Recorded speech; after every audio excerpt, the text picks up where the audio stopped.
in the US, something like about 3 million elderly adults fall each year. And when a person falls, it can have serious health consequences.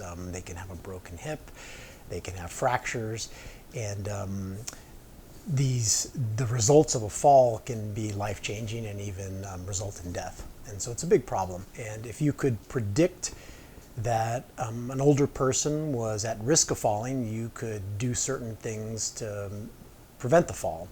You could recommend a cane or a walker or even physical therapy to strengthen their muscles. There's a whole lot of things you could do to prevent the fall.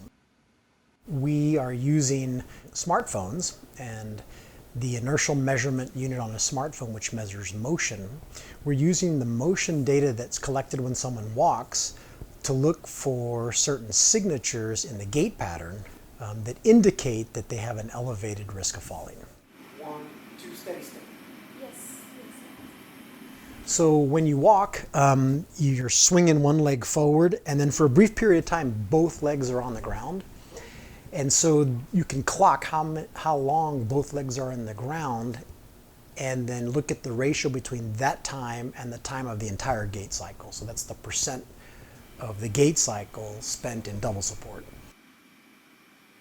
All modern smartphones have an inertial measurement unit, so it senses motion on all 3 axes, and this is accelerometer and gyroscope.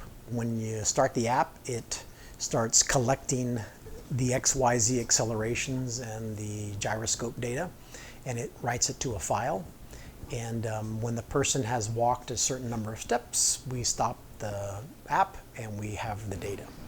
Our ultimate goal is really some kind of an app that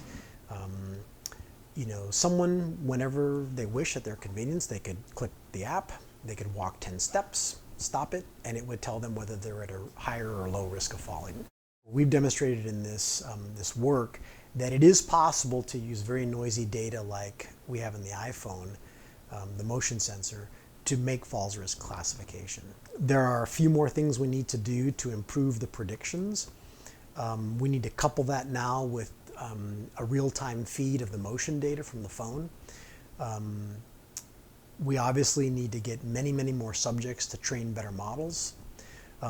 All of the next steps, I think, are very, very doable, and I could imagine that we could have an app that does the evaluation step.